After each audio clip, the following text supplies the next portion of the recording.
Welcome to the Blue Security Podcast, a weekly podcast for information security defenders, where we bring you discussions on best practices, tools, and implementation for enterprise security. Now, here are your hosts for today's show, Andy Jha and Adam Brewer. Welcome to this week's episode of the Blue Security Podcast. I'm Andy, your host. I'm Adam, your co-host. All right, we got a great show planned for you today. I wanted to start off by talking a little bit about the new Instagram feature that was rolling out. So this kind of made some waves in the privacy and security world because Meta announced this week that they're introducing a map that lets users share their location and then see location-based content from friends, which is really similar to Snapchat's Snap Map and Apple's Find My feature. And you know, Adam, you and I were talking a little bit on the pre-show about how Snap Map's been around for a long time, and same thing with Apple's Find My. But, you know, like Meta has not had the greatest track record for privacy stuff, let's just say. Fair. And so, you know, it caused a little bit of concern. Now, this feature is supposedly opt-in and off by default. And so users do have the option of turning off location sharing at any time. Now, there's a couple of ways that supposedly you can enable or disable this. If you go into your DMs on Instagram, and I think it hasn't rolled out for every single account quite yet, because on my personal account, it's not there.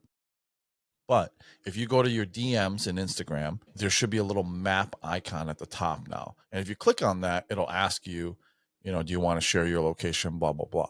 And if you turn it off, it'll show that it is off. Now, there's like three different icons that you might see in that map. Number one, if it's blue, similar to like the little blue GPS icon that you know of, if that is on, then you are sharing your location. If there's a red kind of slash through that triangle, then it means you're not sharing your location, but location services are still turned on for the app. And then if you have like an orange triangle, like with an exclamation mark, that means location sharing for the application for Instagram itself in location services is turned off.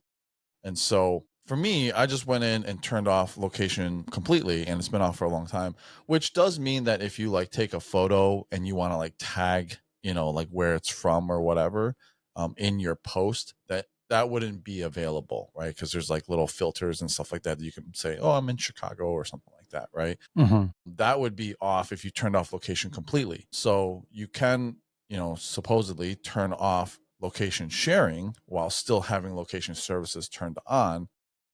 But again, I'm a little skeptical personally with kind of Meta's privacy features. So again, I went ahead and turned it off, but this is something that you should at least take a look at. It's brand new. Interesting enough, you know, I'm talking to my kid. He just turned 13, and of course, like a bunch of his friends have Snapchat, and so they are using Snapchat. He wanted to use it, and he's using this Snap Map thing. And among the younger generation, they apparently have no problem sharing location because he's got like 500 different friends, and he shares his location with all of them, which I guess, like, you know, if you're like somewhere and one of your friends is nearby, it'll like show, hey, you know, you have a Snap friend nearby or something like that. But I don't know. I asked him about it, even though he knows it's my job, and I've taught him privacy from when he was very young, and he's just like, YOLO, let me just share it with all my 500 different Snap friends, my location. You know, I don't know like what Snapchat uses it elsewhere, but anyways, I thought that was really interesting news because a lot of like people in my generation use Instagram, and it's been around for a long time, and this is just a new feature. And like I said, you know, Meta hasn't had the best track record for privacy, so something you should look at. The comparison to Find My and Snapchat is both valid and invalid at the same time. Apple's Find My feature, I think, in my humble opinion, is mostly targeted for families and very close relationships to share location, and it's very thoughtful about it. There's even the way to turn it on for 24 hours, or to turn it on for a period of time, 1 week. Say you're traveling together, you're at an amusement park together, you went with your extended family to Disney, and you want to share each other's locations so you can see where you're at in the Magic Kingdom. A very valuable and valid use case. And that's more what Apple's is intended for, tracking the people who are close to you and the devices that matter to you. And Snapchat has had this for a long time, fair, But if you look at the way people have grown their social graph in Snapchat, it's extremely organic and intentional.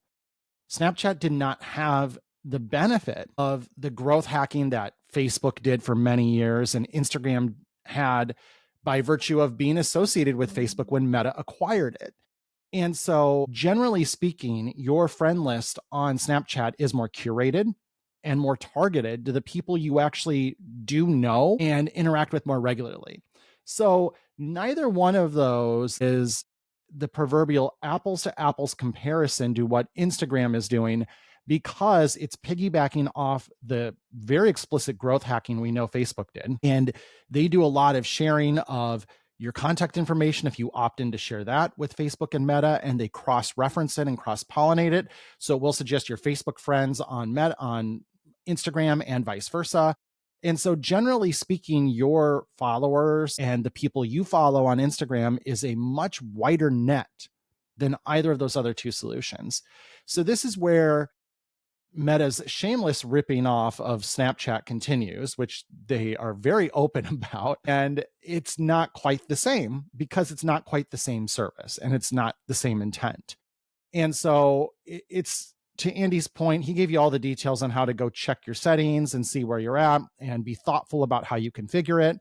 I also recommend, just like Andy, many applications just turn off location services entirely. It's like, why do you even need my location? I don't find that terribly valuable to geotag my posts. That is a good way to go viral and get more likes on your pictures on Instagram. Including the location is actually really important to that. Many Instagram like growth hacker will tell you that. But if you're just more concerned about privacy than virility, then you're probably better off just turning off location services entirely. So yeah, an interesting feature launch here, very in character with Meta. I will say, and I agree wholeheartedly, Meta deserves zero benefit of the doubt, but they do seem to have gotten slightly better about not opting people in to really difficult situations where instead they will leave them as opt-in instead and make them available, and then basically leverage peer pressure and social growth to encourage people to turn those on instead, which is fine. That's their business. Good for you if you can encourage it through those means, but do leave it off by default. And I will give them one bit of credit here, although this is very tempered and small. They do have actually end-to-end encryption in their messenger products too. Not just everyone knows about WhatsApp, but you actually can do end-to-end encrypted messages in Facebook Messenger.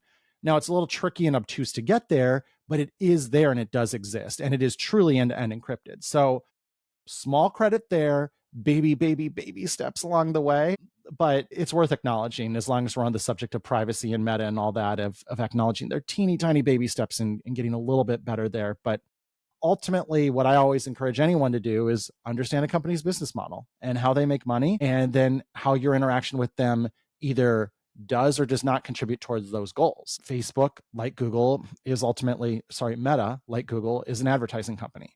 They make their money on selling advertisements to companies that want your attention. And so it's important to understand how everything they do is in service of that goal and to think about that appropriately. All right, on to our main topic for today.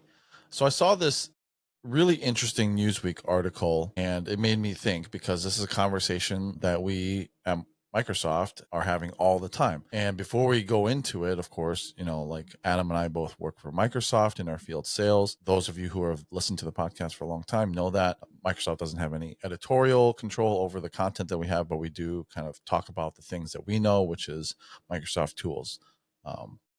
We try to stay neutral to everything else as well. So,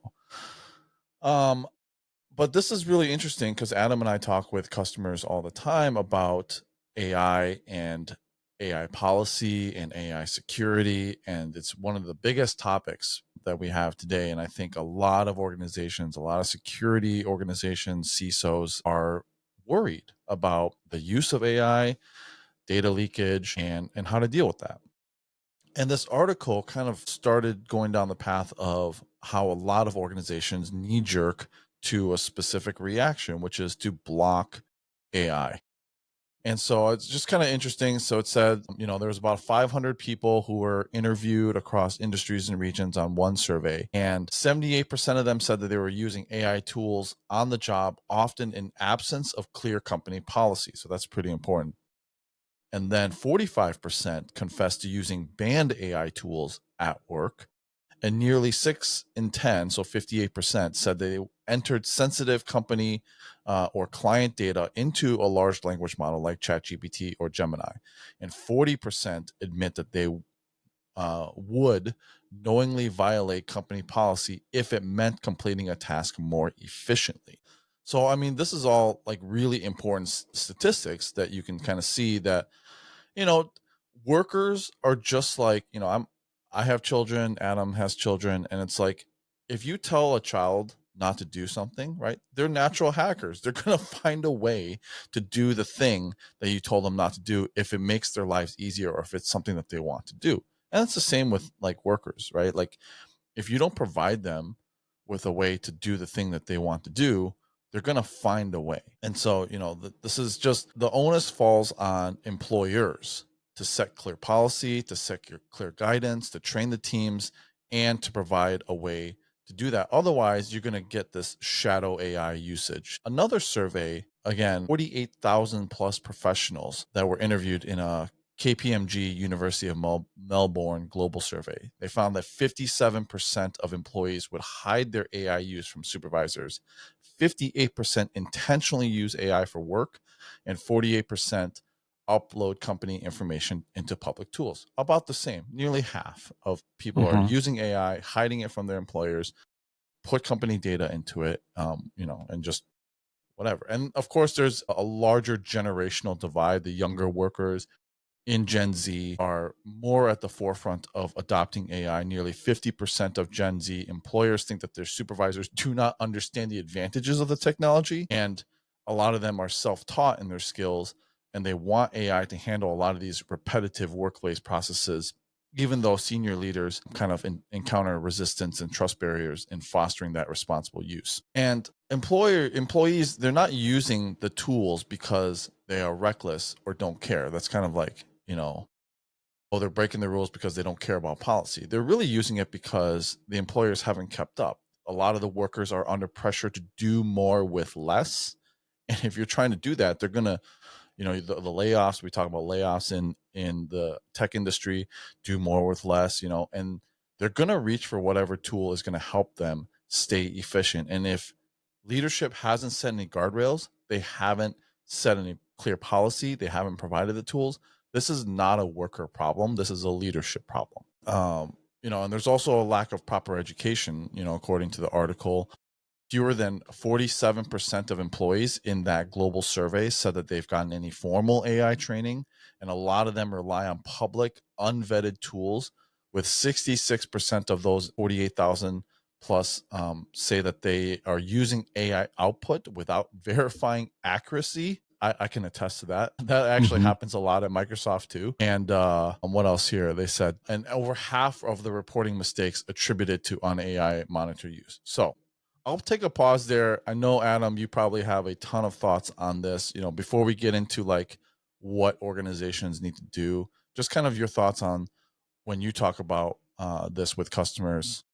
What are they concerned about, and does this track? This totally tracks. The messaging for a lot of people has been, you need to get on board with this or you're going to fall behind. That's been a lot of the conversation around this. If you spend any time on LinkedIn, you'll see everyone posting variations of that. And for whatever reason, you need to take a step back if you're, say, a salesperson like I am, and ask yourself, why is this message not resonating? Because I think it's clear, and I think these survey results back up what we're saying. One of these you quoted here is 78% said they are using AI tools on the job in the absence of clear company policy. So more than 3 out of 4 employees are using AI tools because no one's told them what they can and can't do. And then you quoted a couple of them that said 50%, less than 50%, so less than 1 in 2, have received any formal training at all. Not to speak of just having policy about it, but have they been trained on it? Do they understand what AI is and isn't good at? I see a huge problem with people assuming these solutions are really good at giving you specific data points, specific answers. And that's not what they're good at. And I have no idea how we as an industry have gotten so far down this path, because they are frankly terrible at producing specific data points. That's not what they're good at. They're good at being creative. When you understand that a large language model is effectively a really sophisticated version of the suggestions on your typing keyboard, like when you're typing on your iPhone, it's effectively that, way more sophisticated, but it's predicting what comes next based on statistical models. That's a really gross simplification of a really complex piece of software, but that's more or less it. And so when it's guessing what's likely to come next, that doesn't mean that's going to be the right answer, especially if the wrong answer is more readily available than the right one. So for example, here's a simple use case I can expand upon. I once asked Gemini, Microsoft Copilot, and ChatGPT, when is the University of Iowa versus Iowa State University volleyball match this fall? All three of them gave me a different answer, and none of them were right. 3 different answers, 3 different dates in September. None of them were the right date, because what they were pulling were previous year's dates and applying it to this year.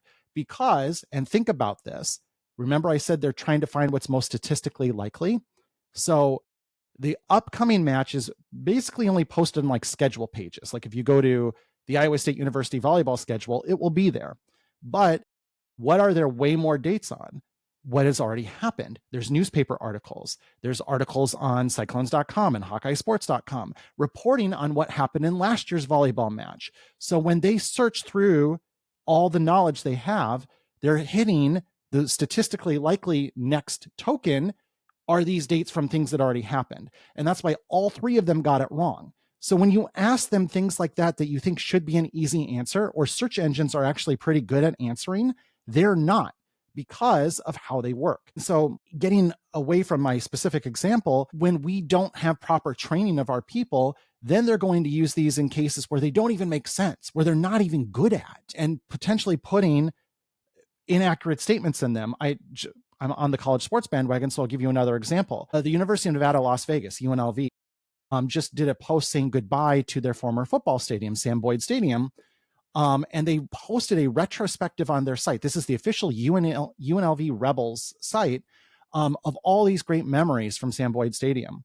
Clearly, whoever wrote this used AI to generate it, and it literally got facts wrong. And this is supposed to be on their official site, and they didn't fact check it. So for example, it said there was this great victory over Arizona State where this happened and this happened. That game was at Sun Devil Stadium in Tempe, Arizona. It didn't happen at Sam Boyd Stadium, but no one fact checked it. And so it got put out there in the world. Your employees are doing this too. Just like that happened for UNLV athletics, this is happening for your people. They're putting stuff in emails that aren't true. They're putting things in reports and any sort of generated information that's being sent to your clients and customers, probably with factual inaccuracies, because they haven't been trained on what AI is and isn't good at. And let alone the risk we would talk about on this show, like the cybersecurity risk of feeding things into public models that their privacy statements fully say we will use, incorporate into our model, and will retrain the model on all of the prompting they receive. And you pointed out, Andy, people aren't being reckless just to be reckless. They're just trying to do their job. And so this is where it's a real problem of the longer you take this wait and see attitude of, oh, we're going to do a pilot in IT, which IT people don't know how your business works and what they need. So IT people shouldn't be piloting stuff like this in the first place. The longer you drag your feet on this, the more this is already happening. Like you can't put the toothpaste back in the tube. And so the time to do this was yesterday, but the next time to do this is tomorrow. We need to jump on this. We need a clear, acceptable use policy, and we need to put tools in place that have enterprise data protection that your employees can use today, because they're going to do it one way or another. And if you try to block it and play whack-a-mole, first off, you're not going to keep up, because there's always going to be new services, new domains, new everything. It would be a full-time job just trying to block the latest and greatest Gen AI solution on the internet. So that's not a great idea. And Andy mentioned, people are hackers. People are naturally going to find a way. If that means, oh, well, I'm blocked from ChatGPT on my computer, I will just copy this document and send it to my personal email account. And then I'll open it on my phone and copy and paste it into ChatGPT on there. They will find a way. And you can keep saying, if you're a cybersecurity guy, I'm going to patch this hole and I'll block this hole in the fence and I'll do this thing. Like, you're wasting all your time trying to patch solutions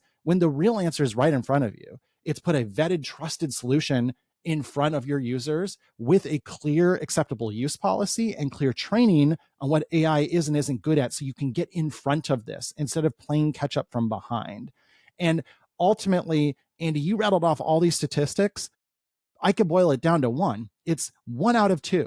Almost every one of those stats was effectively around 50%. 50% of anything is a very big number. 50% of your people are doing something, you have a problem potentially. And so this isn't some minor thing, and it's not going to get better, because as more digital natives, as more AI natives enter the workforce, which is just going to grow year over year over year, people that grew up with this, people have used it for many years, that's going to be their expectation. And Andy, as you mentioned, the big corporate push for many years now in the post-COVID high interest rate era has been do more with less, do more with less, do more with less. We have tools that enable that. We have tools that enable the amplification of human ingenuity and the reduction of drudgery, the work that machines are good at. We have ways now to automate that, to simplify that, to accelerate that, and allow our humans to do what they do best. That's literally what do more with less is. And so this dragging our feet on this great technical revolution is mind-boggling to me. And I know I'm preaching to the choir. I bet most people on this show, most of our listeners, I bet they're frustrated. I bet they're frustrated with their leadership too. Why are we so slow on this? Why is this taking so long? Why don't we have ChatGPT Enterprise or M365 Copilot for all of our users? And by the way, the state of the art's only moving faster. GPT-5 dropped last week. M365 Copilot had day one. There was no gap between the announcement of GPT-5 and the availability of it for enterprise users in Copilot Chat and M365 Copilot. So your users see Sam Altman get on X and start talking about the latest and greatest thing. There are ways to deliver that to them at an enterprise grade security day one. No gap. That's not a flying car. That is happening today. There are companies that have deployed this for every single one of their users who could put a trusted, safe, enterprise protected Gen AI solution in their hands day one, the same day Sam Altman and OpenAI announcement. That's where we need to be. And I get it. Andy, you did the disclaimer at the top of this conversation because yes, I work for Microsoft. I do. Andy does too. We do the show outside of work on our own time, and these are our own opinions. But to me, it's so clear. If I worked for Google, I'd be saying the same thing. Like, you need Gemini for everyone. I still think that's the answer, regardless of who signs my paycheck. It's you have to put these tools in front of people, because trying to prevent them from getting access to them is a completely losing battle and is such a waste of time when you could be spending all of those efforts into using it safely and carefully and in line with your policy, and training them how to use it correctly and training them on what it's good at and finding ways it can accelerate your use cases instead of trying to hold yourself back and stay in the Stone Age longer. And Get I'll off my do soapbox and take a breath. Case in point here, Adam. How many times in, say, the last year on your work computer have you gone to a third party, like ChatGPT, Gemini, whatever, DeepSeek, whatever it is? How many times have you gone to a third party AI solution to look up something? Zero, right? Because we get Copilot. So that's our provided solution. How many times do you use Copilot in the last year? Multiple times a day. Yeah, multiple times a day. So case in point, right? Like, Microsoft has provided us with the enterprise solution, and we use that. We don't go outside of that.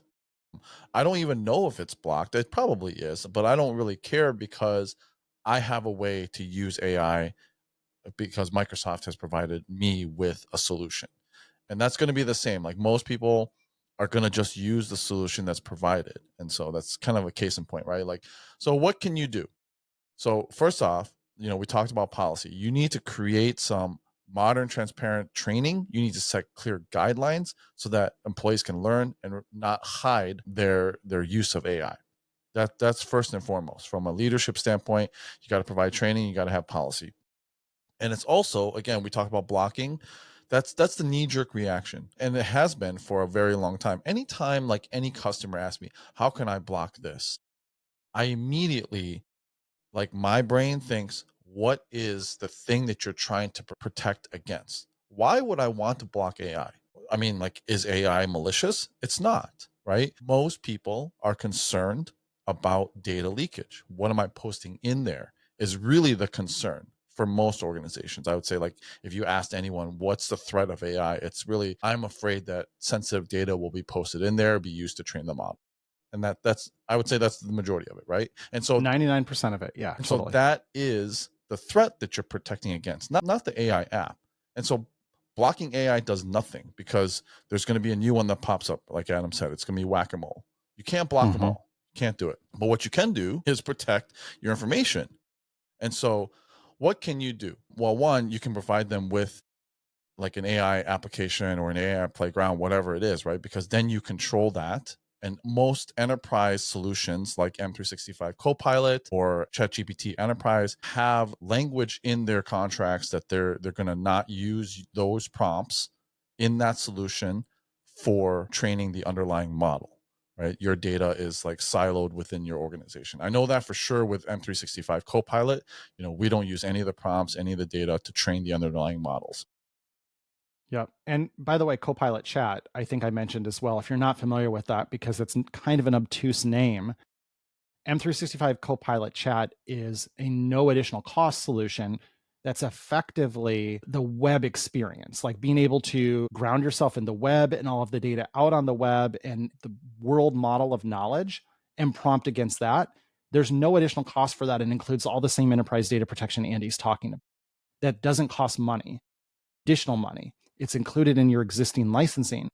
And so right there is a solution that for anybody listening to this show that's a Microsoft customer, M365 customer, you can provide access to your employees literally today or the day you're hearing this, without adding any cost to the bottom line.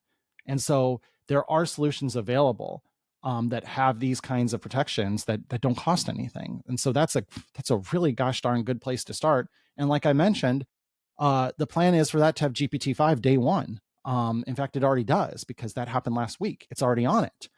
And so that's where even your most bleeding edge users who demand the latest and greatest models right away, it's like, we got it. We got it day one. Here you go. And it meets our requirements. The difference between M365 Copilot and Copilot Chat is M365 Copilot can ground itself in your enterprise workplace data.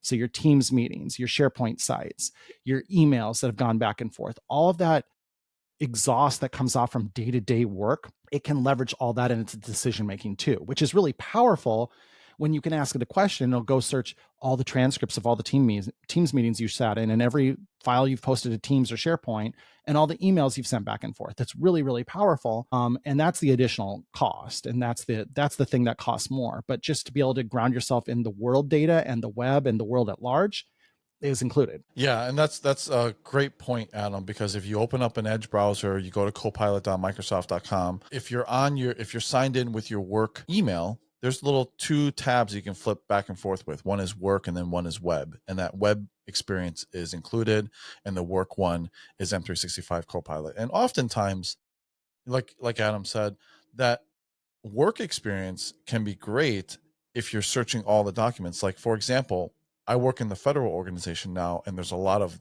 features that lag behind when we're coding them for GCC, GCC High, DoD Cloud, and all that. And sometimes I'll just ask the work side, is this feature available or on the roadmap for, Gulf Cloud? And it'll search all the PowerPoints, white papers, any type of recorded meetings and transcripts, and put that information in the search, because that stuff is not available on the website.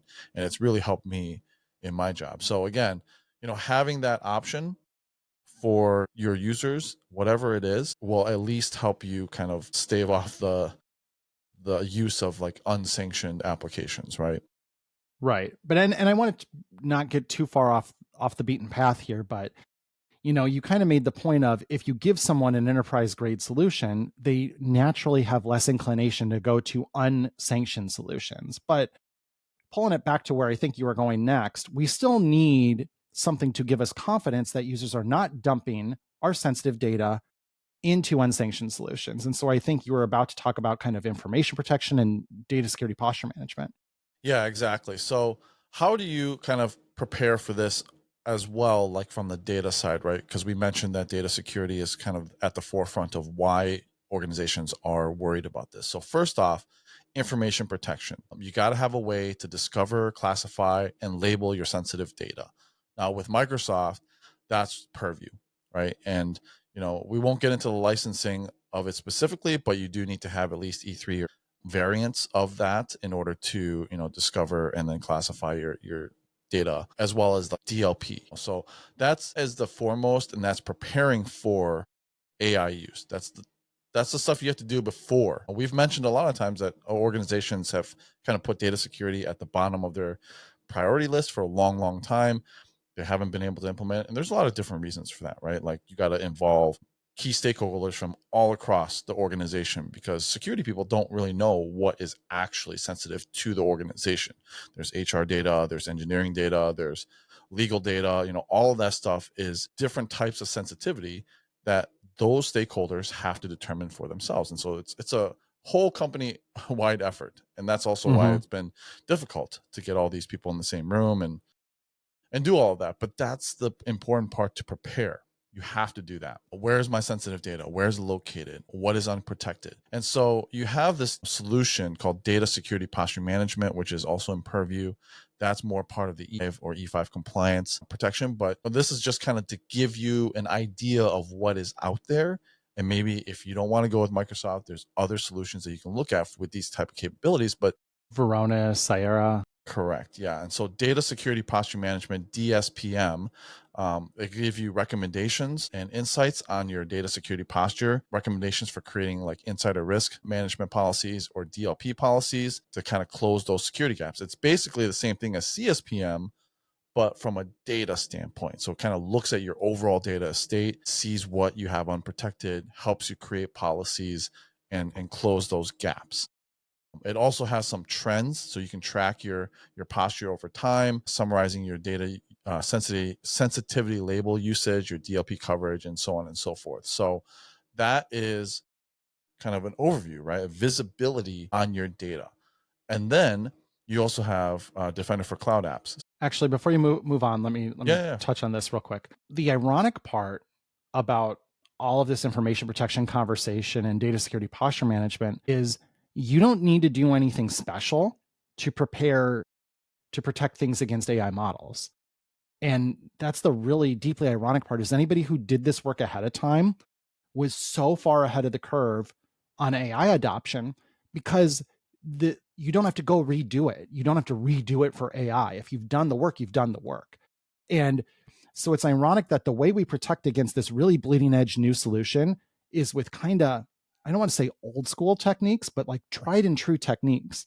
If you have your data sensitivity labeled and you've identified what's confidential, what's highly confidential in your business, or whatever taxonomy or nomenclature you want to use, we mentioned it's really difficult to do whack-a-mole on, hey, a new solution popped up, let's block that. Hey, another new solution popped up, let's block that. That's really, really hard. What is not so hard is casting a net around what is our sanctioned environment and what's outside of it, anything that's not sanctioned. And once you've done that work, which is far easier to do, you can say anything that's labeled confidential or highly confidential can't leave that circle of trust. And you can have endpoint DLP on your Macs and your PCs that will enforce that. So not only does that protect against someone copying and pasting information from a confidential document into ChatGPT, guess what it also does? Keeps them from attaching it to a Gmail and a personal Gmail account. Prevents them from uploading it to a personal Box account or OneDrive or Google Drive or whatever. You get all of the benefits of that. And it now protects you against, you can't upload that to Claude. You can't upload that to ChatGPT. You can't upload that to consumer Gemini. You can't upload that to consumer Copilot, as an example. And so the thing about information protection is that story, if it feels like it hasn't changed, it's because it hasn't in a lot of ways. It's still the same answer. It's have everything classified, labeled, and protected, identify what's the most sensitive to you, and then put tooling in place, whether that's data loss prevention in the cloud, whether that's data loss prevention on the endpoint, to prevent that from flowing to unsanctioned sources outside of their circle of trust. And that did not really change for the AI era. That's the funny part. And so anybody who did this work, which to Andy's point, wasn't a lot of organizations. This was always low down the totem pole. Now all of a sudden it's really important and everyone wants to do it. Now they're incented to do it. And it's something, Andy, you and I have been banging the drum on forever, and that doesn't matter, but we are deeply and intimately familiar with this. And we're really very mature in this space. We know how this works. We know how to get it done. And yeah, Microsoft's got a solution. Varonis, Sierra is kind of new up and comer in the game. There's a lot of folks right now selling a lot of tools to help get you to this place. And the time to do it would have been before, but the next great time to do it, to borrowing kind of a phrase I said earlier, was in parallel. I do not think any organization should say, put on the brakes, we're not touching AI till we have everything classified, labeled, and protected. That's crazy. You can't do that. You have to run this as a parallel effort. So you have to find a way to accept enough of the risk to start introducing AI into your environment. And then, yes, run this in parallel. And the one thing I think people always get hung up on in information protection, so I've said this over and over, and I'll say it again, look forward first. There's metrics about organizations will create more data in the next year than they created in the last 5 years combined, or something like that. The point is data growth is exponential.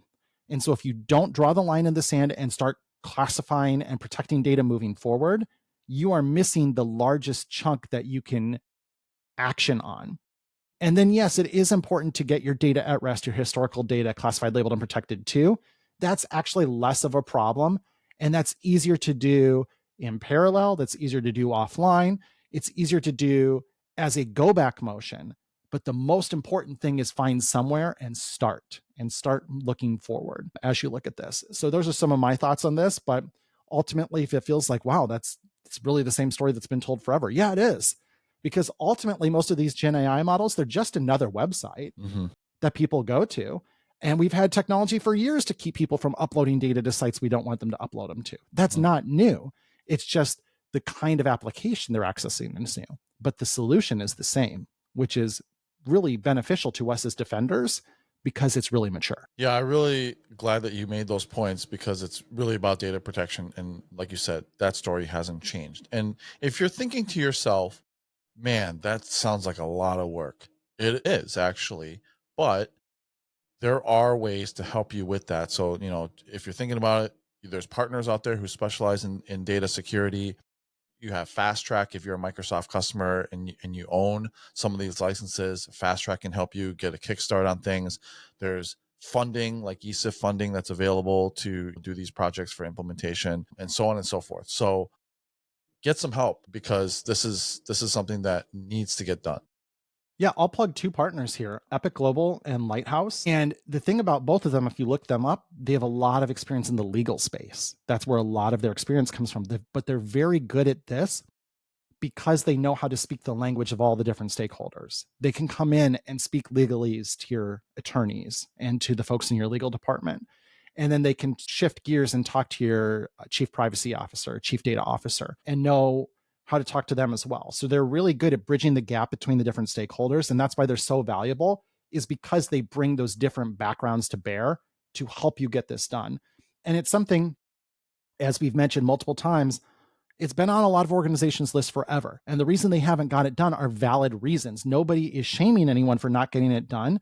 As Andy said, this is just hard. And we are not trying to pretend it's anything else. We are both upfront. This is hard. And a lot of organizations have frankly failed to get this to where it needs to be. And so it's okay to ask for help. And this should be a catalyst, a motivator to be like, it's probably time to stop kicking the can down the road and get this done.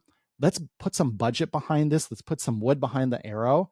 Let's go bring in an experienced partner and let's get this done and get this operational. So this stops being a drag on innovation at our organization, because that's ultimately what happens every time anything new pops up. Andy mentioned it's the fear of data leakage, the fear of losing the crown jewels, and the way you protect it doesn't change. And it's this. So it's time to bubble this to the top of the list. It's time to invest in it, and it's time to get it done. Now, a couple other tools that are more specific to kind of the AI boom. In Defender for Cloud Apps, you can discover what AI apps are being used. This is no different than discovering what shadow IT applications are being used, right? Box or whatever is out there that is not a sanctioned application with your organization.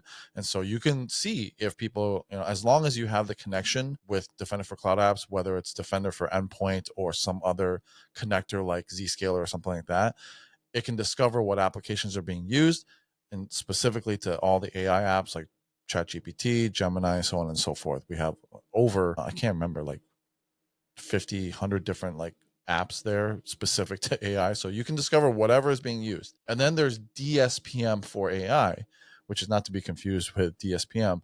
DSPM, the data security posture management for AI, is specific to AI, where you can then look at your AI usage and kind of track your data within the AI applications like Copilot, agents, other AI applications that use large language models. So I can see my Copilot prompts. I can see what my users are putting into Copilot, and kind of track that usage and get an idea, again, more visibility on that.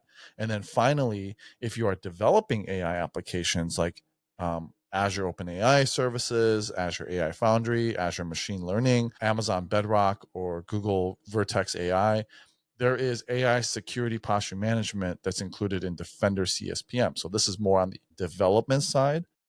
But if you want to discover like a generative AI bill of materials, like a bomb, application components, data, AI artifacts from code to cloud, strengthening your generative AI application security posture with built-in recommendations, or using an attack path analysis to identify and remediate risks, that's where you would look at the AI security posture management within. Again, it's included within Defender CSPM, which we've done a whole show on all of that. But that's actually a newer part since I think we did the show. But that's something that we've included into Defender CSPM, which is just more bang for your buck, right? Like that's on the infrastructure side, the DevOps side. So if you're doing that, we have a way to protect that as well. So anyways, those are more some AI specific ones, but it all begins with data security and then kind of building on top of that. Yeah, great rundown here. And I always think of it in my head, I create that mental separation, kind of three pillars, right? You have the very end user facing prompting based experience where I'm going to come and issue some prompts. It's on a on demand basis. That's one kind of pillar. And that's where you protect against that through robust information protection and data loss prevention, and by providing an enterprise grade solution to your users like M365 Copilot Chat, which is included, or M365 Copilot, which is an additional cost. And there are equivalents. There's ChatGPT Enterprise. Gemini has enterprise versions available as well. The second pillar is the agentic pillar. And Andy walked through some of the DSPM for AI stuff, kind of helps wrap your arms around both that and the first pillar, the on-demand prompting pillar. And then you have the we're building stuff pillar. We're going to build our own AI agents or AI models or infuse AI into our applications, whatever our business does to help us do more business. And that's more on a development infrastructure side of the house. And that's what you manage through Defender Cloud Security Posture Management with that AI security posture management built inside of it. And that's going to help reason over your Azure AI Foundry, your Azure OpenAI service, Google Vertex AI, or Amazon Bedrock instances, everything you're running in there, and help protect it from code to cloud. And so those are your three pillars, and help you protect every step of the way across all of those, because they're all very different use cases, right? On-demand prompting versus agentic models versus stuff you're building in-house. Three different things, everything you still need to protect, and there's solutions for all of them. Now, admittedly, this is a lot to ingest. We will, of course, plug this all in the show notes. And it's something we're all learning on the fly. We're all learning this in real time. And so be gracious to yourself and give yourself that opportunity to learn and to ingest and to reason over everything you're taking in. But then we also need a bias towards action. We need to move quickly. We need to move decisively. And we need to get on board with this, or we're going to get run over and left behind. And nobody wants that. So we're just really encouraging our listeners, who I bet, and I'd be willing to say, are not the kind of folks who are saying, let's play whack-a-mole and let's just swing the band hammer and block as much as we can. If you're listening to this show I'd like to think if you've been listening to us long enough, you know we need a more nuanced solution. We need to go in with a scalpel and not a sledgehammer. And we need to find ways to live with this and make it acceptable moving forward and infuse it into everything we're doing. And so hopefully that's your mindset. If not, we'll keep working to change it over time. But this is hopefully giving you some sort of roadmap to think about and to understand some of the risks inherent too. So we'll link to all those survey results that Andy quoted earlier on in this segment, where we were talking about effectively 50%, 1 out of 2 of all your employees, they're using Gen AI. They're using it whether you tell them they can or not. They're going to find ways around your controls. They're going to find ways around your policy if your policy is overly restrictive. They're going to use it to get their job done because they're being told they need to do more with less. And they're being measured against other people. And there are rampant layoffs, and they're trying to scamper to the top of the pile before they get crushed. There's a million reasons why people want to use this, if nothing else, because it removes the most drudgerous and repetitive and difficult parts from their jobs. But let's help them use it smartly. Let's help them use it safely. Let's help them use it in the most effective way. And let's help protect your organizational crown jewels. And we can do all of those things. None of those are flying cars. Those are all things that exist today. And it's possible to be an AI first enterprise right now today with the current tools in place. That's not fantasy, that's reality. And so hopefully your organization's on a journey to get there. And there's plenty of places to get help if you're not as far along as you'd like to be. All right. Well, what a great show. Hopefully you learned something and you have some clear objectives going forward here. That's our show for this week. Thanks for watching and listening as always. Our contact information along with the links to the articles that we used for the show will be in the show notes. If you have any questions or topics you want us to talk about in the future, please email us. Thanks. We'll talk to you guys next week. Thank you for listening to the Blue Security Podcast. Please check out the show notes, catch up on episodes you may have missed, and subscribe so you don't miss any future episodes. Find Andy on Twitter @AJaw0 and Adam @AJ Brewer. See you at our next episode.